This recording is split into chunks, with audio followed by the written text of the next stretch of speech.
Good morning, everybody. If it's morning where you're at, maybe it's night. Well, wherever you're at, I hope this video is finding you well and in your happy place. So, it's springtime. That's at least where I'm living, which is Northwest Indiana. It's the truth. And I'm realizing that there's a lot of people that may have found my channel late, so to speak. I got some new subscribers, some new viewers. If you're not subscribed and you're viewing, thank you for the watching, but also hit that subscribe. Give me a little like or two. So I want to kind of start and go back to the basics, so to speak, of what you should do in your lawn at the beginning of the season. And it's very easy for people to get overwhelmed if they've never taken care of their own lawn before, if they have and it didn't quite work out in the past, if they're just afraid to do it because, oh, you're going to burn your lawn and this and that. Or they're just like, you know what, I just bought a new house and I'm a first-time homeowner and I'm going to try this DIY thing. So I just wanted to kind of hit the reset button, and we're going to do a series of videos on what you need to do in your lawn in the spring to get good results. It's like 45 degrees here where I live today. It's super windy. That's why I'm in the garage. And it feels more like autumn and early winter than it does early spring right now. We just got done with a week and a half stretch of beautiful, well above average temperatures. I'm on my third mow of the year. I have the best looking lawn in the neighborhood, and I'm not bragging. That's the honest to God's truth.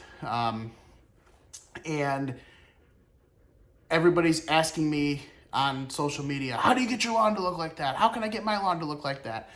So I'm taking this opportunity on this cool day where I'm not going to do anything in the lawn to kind of bring people up to speed on what they need to do.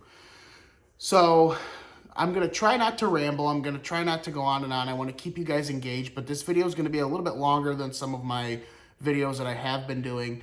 And again, that's only because I want to be able to teach you guys, but I also want to kind of toe that line of rambling too much and losing your attention. So I'm going to try to be engaging, and I'm going to try to keep it as simple as possible. I don't want you to be afraid. And the person who is just now starting out, I'm talking to you. The people who've been doing this forever and are just watching me because they like the content or they have an interest in lawn care and gardening, then you're going to enjoy this too, because I might teach you something that you don't know. And I'm not going to sit here and tell you that I know everything. I'm not going to sit here and tell you that what you do is wrong. I'm not going to mansplain it to you. I hold some certifications in the lawn and garden applicating realm, and that's as deep as I'm going to take it. I'm still learning myself. So I know more than the average Joe, but at the end of the day, I'm still a DIYer. So I'm going to start off by saying that step one for you is to lose the fear and don't feel like you can't do it. Because if you're somebody who's already mowing and you're watering your grass and you're just your typical weekend warrior, that's perfect. You can take it to the next level, because what I'm going to show you is not any more advanced than starting a lawnmower, cutting the grass, edging, weed whacking, blowing everything off, and throwing your sprinkler on the lawn. It's just another step, another tool in the toolbox, if you will, of lawn care, of home ownership. Think about it. Your lawn is the only thing of your house that's alive. Your house is an inanimate object. It's a structure. Granted, it provides you shelter, keeps you alive, but it's not living.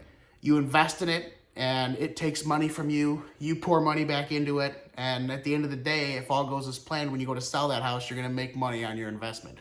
So part of that property is your lawn, and it's that whole curb appeal. If you have a beautiful house in and out and a nice lawn, that takes you to the next level as a homeowner.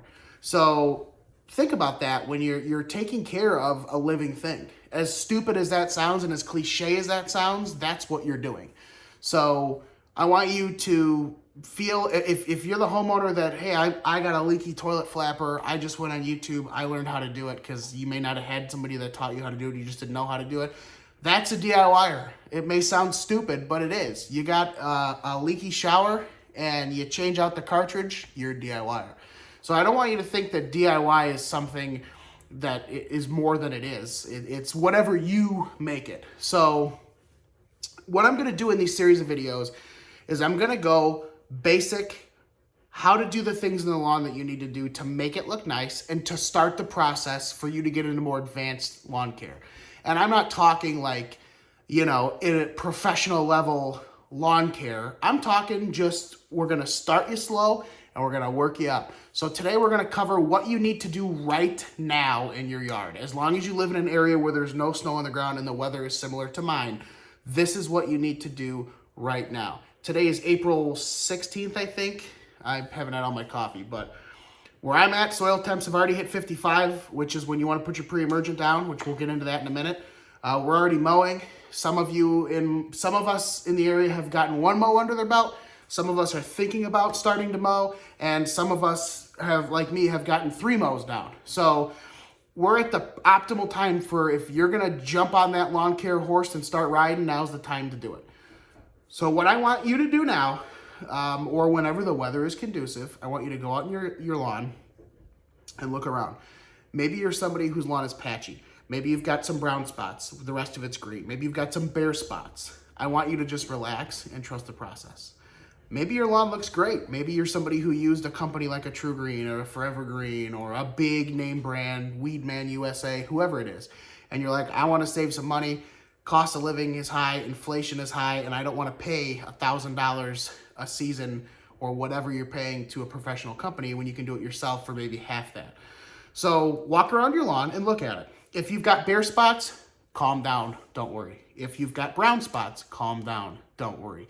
If you've got weird grasses that don't match your other grass type, calm down, don't worry. You're gonna start by getting out there with a rake and raking it, doing a nice hard aggressive rake. Nothing too crazy, but just to get the blood pumping, get yourself out in the lawn and start working off some of these winter pounds. And then after you're done raking, I want you to throw the bag on your lawnmower. I want you to go out there and mow. And I want you to just enjoy yourself, take your time, maybe get your leaf blower out before you mow and blow out your flower beds, blow out your bushes. Get all that junk. You find Coke bottles and candy wrappers. And when you live in an area where you get snow, you find the most obscure things in the most random places. So I want you to do that. And I want you to mow with your bag on your mower to get all that stuff up and lower it a couple notches or 1 notch lower than you've already mowed. Don't get too crazy, but what that's gonna do is it's gonna cut the head of that grass plant off and it's gonna tell that grass, hey, I need to start growing. And you're gonna clean up your lawn and make it look nice. Then we wanna start talking about fertilizers. Everybody's like, well, I grew up on the Scott's 4-step program. That's what my dad, my grandpa, my uncle, my neighbors always did. There's nothing wrong with the Scott's 4-step program. So step 1 of the Scott's 4-step program would be a pre-emergent, which, break it down. What does before emerge mean? Come out. So it is going to stop crabgrass from germinating before it even comes out. That's where the pre-emergent comes in. That's where the 55-degree soil temp comes into play. You want to get down a product with a pre-emergent for crabgrass and other grassy weeds on the lawn. And the Scott's Step 1 or the Jonathan Green, that's going to have a fertilizer in it too. I'm somebody that buys a separate product that is just pre-emergent. I throw that down, and then I immediately throw down the fertilizer. But for the sake of keeping things simple, you buy an all-in-one first fertilizer of the season, throw it down, read the label. The label is the law. It's going to tell you how much to put down, the temperature restrictions for when you can and can't put it down, whether or not you need to water it in, all the important stuff. Throw that fertilizer down. If you're not able or don't know how to fertilize, go to YouTube. I think I have a video on my channel covering how to fertilize your lawn. If I don't, there's going to be one coming, and I probably should have thought ahead and done that sooner, but whatever. So get that fertilizer down, and then everybody wants to go weed and feed, weed and feed, weed and feed. That's because it's a recognizable name. It's the thing that your dad, your grandpa, your neighbor, your uncle, your cousin, everybody used. Oh, well, you need a weed and feed, weed and feed, weed and feed. Weed and feed is great, but it's good for the feed and not so good for the weeds. Your lawn's got to be dewy. The weeds have to be actively growing, and sometimes they're already past that point. Your weeds need to be actively growing with any herbicide you use, but they're sometimes beyond the point where you're going to get any good efficacy out of a granular product, because it's going to have to stick to the leaf and break down and work that way. Where if you use a liquid, you can coat the leaf and it will start to systemically work and throw off the growth of the plant and kill it, keeping your good grass. So throw the weed and feed to the side and only do your first step fertilizer of whatever brand you're going to use. And then when you're done with that, you want to go to the hardware store. Well, when you're at the hardware store, I want you to pick up a couple of the products I'm going to show you right now. So in front of me, I have 2 products and a couple over here that we're going to get to in a little bit, and a pop socket. Using my Blackstone griddle as my little backdrop here. So this is Roundup for lawns. And before you freak out, oh my God, it's Roundup. Roundup is a brand. Roundup is not just the chemical. So this is a Roundup that is safe for your lawn. Now these are called action words on a label. You want to look for something that says, kills weeds, not the lawn. Lawn weed and crabgrass killer. You don't want to get something that just says weed killer because that's going to kill everything.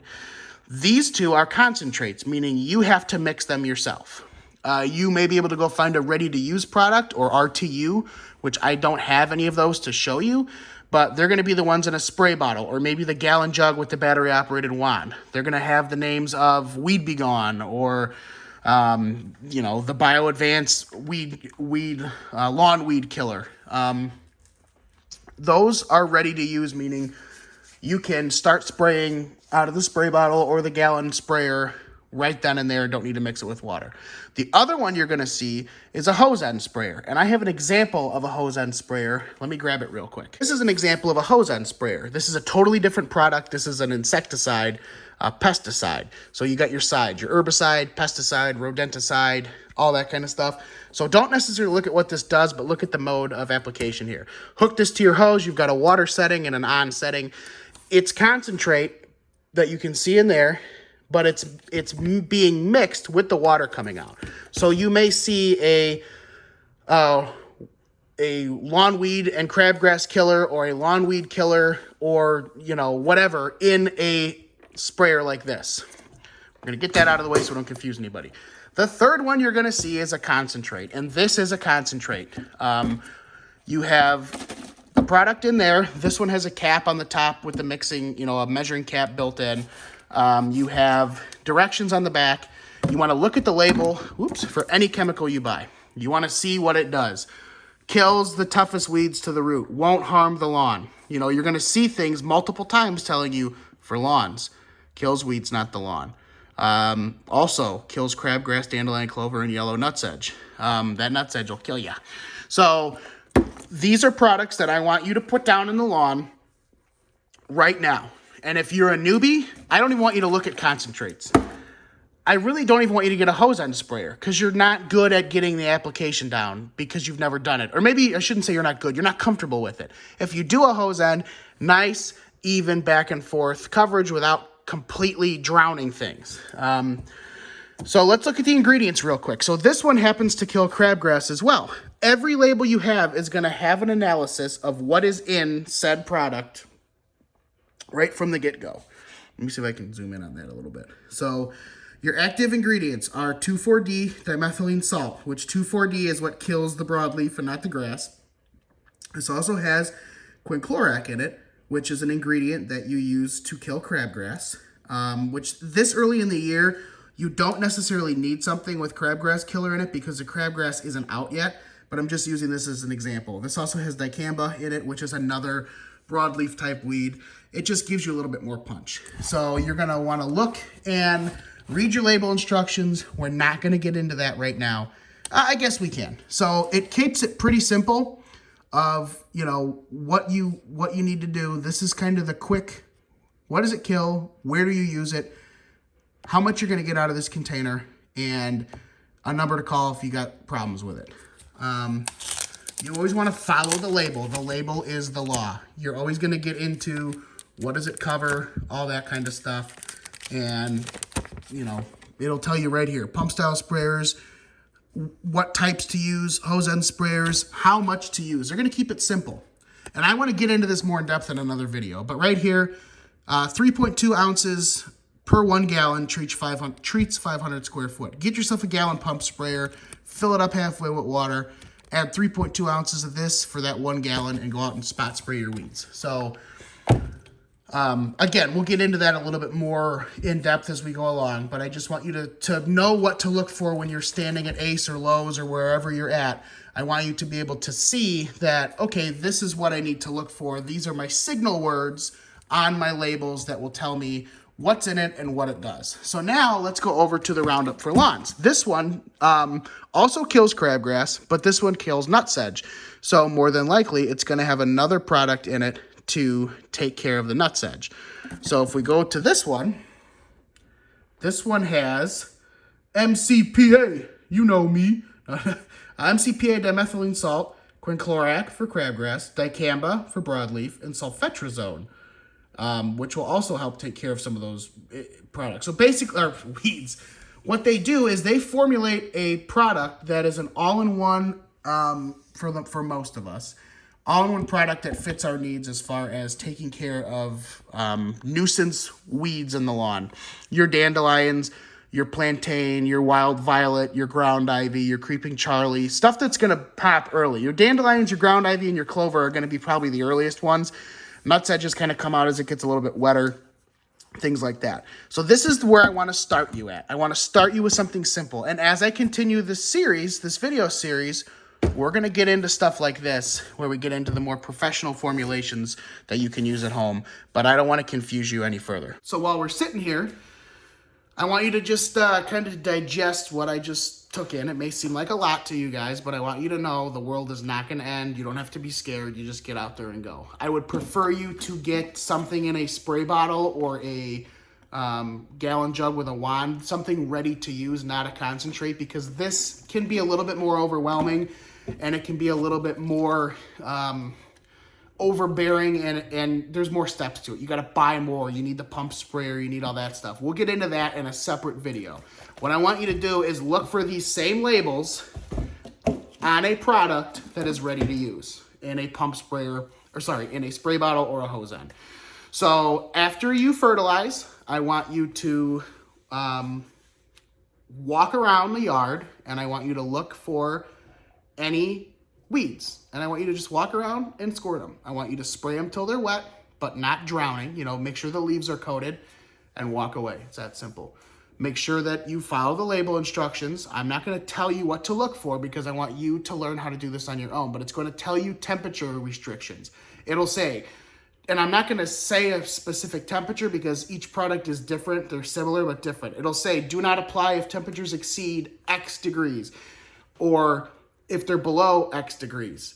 If the wind is blowing, do not apply if it's blowing over X miles an hour. This is not BS. That's stuff you have to follow, because if you don't follow those and you're using a hose end sprayer, you could drift onto your neighbor's rose bushes and torch their leaves, or curl the leaves up on their precious oak tree that they just planted, and then they're going to be yelling at you because you didn't do what you were supposed to do the right way, and you're going to get yourself in trouble. So follow the label, spray the weeds, and in a couple days, you're going to see these dandelions start to curl up, or the broadleaf start to curl up, the other broadleaf weeds. Your dandelions are going to kind of think, oh my God, I need to grow crazy, and they're going to go to seed to try and reproduce, but they're already dead. And then within a couple more days, you're going to see them laying down on the ground. A couple more days later, they're going to be totally brown. And because you put down fertilizer, that fertilizer is going to wake your lawn up and be like, damn, I'm ready to grow. And you mowed me, so now I need to photosynthesize to reproduce and keep growing. And within a week or two, you're going to have a thicker lawn that's starting to grow. And even if it's not carpet thick, that's not going to happen. You need to know this is going to be a process that may take a couple seasons. But you need to set the stage early for success. I don't want you to worry about those brown spots. I don't want you to worry about those bare spots. I want you to just start off with good cultural practices. I want you to mow. I want you to fertilize. I want you to spray weeds, and I want you to water. I want you to water 2 or 3 times a week when it gets hot, 1/2 inch to 3/4 of an inch every time you water.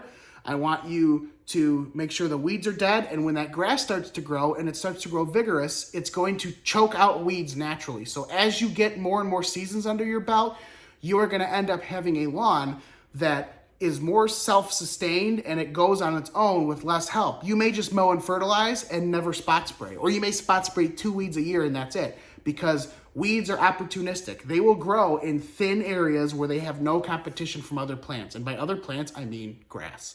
So I know I've rambled a lot. To those of you who've made it to this point, thank you. I hope what I said makes sense. You're gonna do these simple things and you're gonna get good results. So we're gonna clean up, we're gonna mow, we're gonna fertilize, we're gonna spray weeds.